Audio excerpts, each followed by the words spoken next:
Nze Beckie, Cynthia, Nakimera era nga tugatandise ne FUFA egobye omuwutanye Khalida Awucho mu nkambi ya Uganda Cranes lwa mpisa nvundu oluvannyuma lw'okugaana okulinnya emmotoka eyamuweerezeddwa okumunona ku kisaawe ky'ennyonyi Entebbe okumutwala mu nkambi eya ttiimu ekisaasi. FUFA ekakasizza nga bw'emaze n'okumuwa tiketi y'ennyonyi emuzaayo mu club eya Misri El Makasa mu Misiri. Awucho abadde tagenda kuzanya mupiira gwa Burkina Faso olwa kkaadi emmyufu gye yafuna ku mupiira gwa South Sudan ng'abadde wakuzanya ogwa Malawi ku bugenyi. Omupiira gwa Burkina Faso n'ogwa Malawi gye gisembayo mu mpaka za Africa ez'okusunsulamu.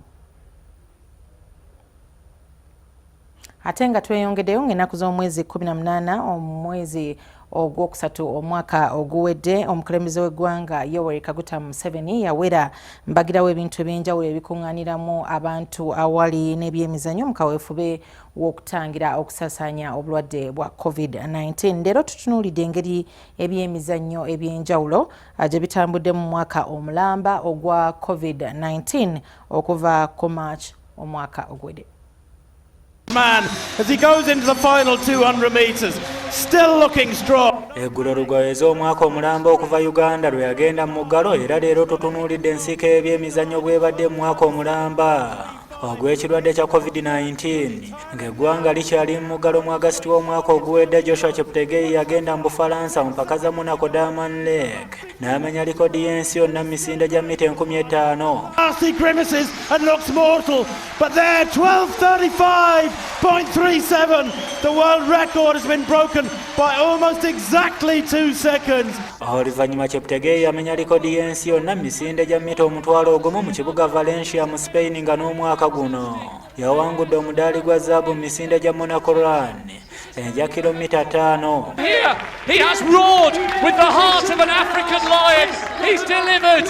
It's a world record for Joshua Cheptegei, the Commonwealth champion, the world champion. Omuddusi omulala eyateeka Uganda ku maapu omwaka oguwedde wakati mu bunkenke bwa COVID-19 Jacob Chipulimo eyawangula emidaali 3 mu misinde gya mita 5000 mu Czech Republic egya mita 3000 mu mpaka za Roma Diamond League mu Italy wamu ne mu misinde gy'ensi yonna egya World Half Marathon egya kilomita 21 egyali mu Poland.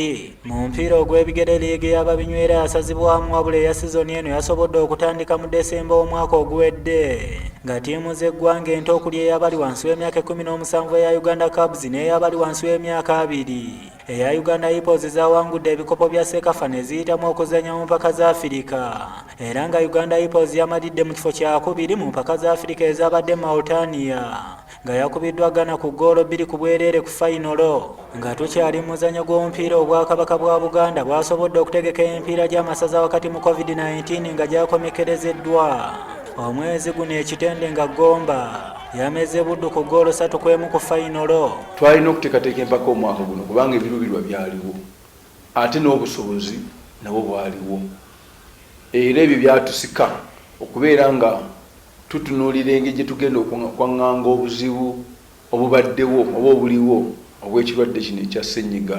Mu rugby league yaabwe yasazibwamu olwa COVID-19 ekyaviirako okulangirira Evans ku bwa champiyoni wabula ku ntandikwa y'omwezi guno basobodde okutandika liigi ya sizoni eno mu muzannyo gw'ensero wadde liigi ekyagaanye naye yo ttiimu y'eggwanga ey'abasajja eya Silverbacks yasobola okuvuganya mu mpaka za Afirika ez'okusunsulamu mu Novemba omwaka oguwedde mu Misiri gyawangulira Morocco ne Cape Verde wabula olw'ekirwadde kya COVID-19 ttiimu yagaaniddwa okuvuganya mu z'okusunsulamu esembe ezabadde mu Tunisia oluvannyuma lw'abazannyi ba Uganda 5 okuzuulibwamu COVID-19. Gavumenti yasalawo ne kukategorizinga kubeera nti tulina kuzannyira bweru.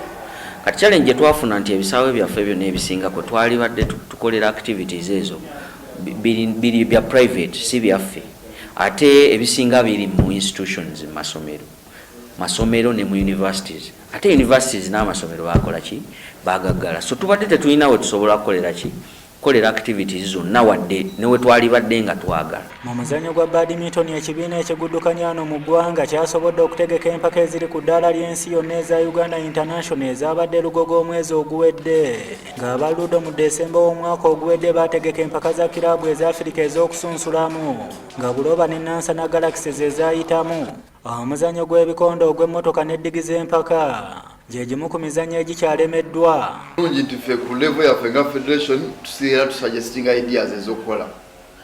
Ffe omulimu ogwaffe tuba tugukoze. Kati ffe ekizibu kye twalabye ffe ne executive nti okusolvinga ebizibu bya boxing mu Uganda weetaaga mu Champions League. Era idea ntugipresenting eri bannaffe abali mu clubs ne bagibayinga naga it's a good idea. Naye kati naffe tusobola kukola ate kusuka ku government. Kubanga government egamba mugira mulindako then tujja kuba tulina okulindako. Events zaffe zezituleetera ssente nga federation okuba tusobola okurunninga emirimu gya federation. So ewe nawe twabikansolinga ne tubeera nti tulina obwo obuzibu oba sente okurunninga programs zaffe nga bwe tuzaagala eza FMU. Abamu ku bazannyi abayitamu edda okwetaba mu mizannyo gy'Olympics mu kibuga Tokyo ekya Japan nabo COVID-19 bamunyumya nga lutabaalo. I'm here in Utah in the United States at the moment training in preparation for the Olympics this summer. And with the pandemic, things have been difficult to train with other people. Kubanga ng'omumanyi nti COVID emizannyo gyalina kubeerayo mu mwaka gwa 2020 n'olwa COVID emizannyo ne bagyongezaayo. Naye ndi musanyufu nti emizannyo gigenda kubeerayo era nkola ekisoboka awamu ne ttiimu yange okulaba nga mpaayo ekisinga. Ono agamba naakavamu eno tonamenti ne wayitawo emyezi 2 n'oyingira tonamenti endala. Oba oyokya nnyo bw'olina ekintu kye weetegekera. Naye kitutwalidde kati omwaka mulamba. Sigenda kugamba mbu twapowa. Faya akyali w'amaanyi mu kampu yange ne mu kampu zonna z'abaata n'abakwalifayinga n'ebirala. Naye kyetwagala tulinde kadde tulabe ki ekigenda mu maaso. Ebyo bye bimu ku bibadde mu nsiko eby'emizannyo wano mu ggwanga mu mwaka omulamba ogwa COVID-19 okuva mu Maaci 18 omwaka oguwedde. Omukulembeze w'eggwanga we yayimiriza eby'emizannyo n'ebintu ebirala ebikuŋŋaanya abantu okutangira ensaasaana y'ekirwadde ki COVID-19. N'obululu bwa quarter final eza UEFA Champions League wamu ne Europa bukwatiddwa ng'ebyo byonna ogenda kuba obifuna mu kadirisa ku ssaawa 5 zennyini. Nze Beckie, Cynthia, Nakimera beerako.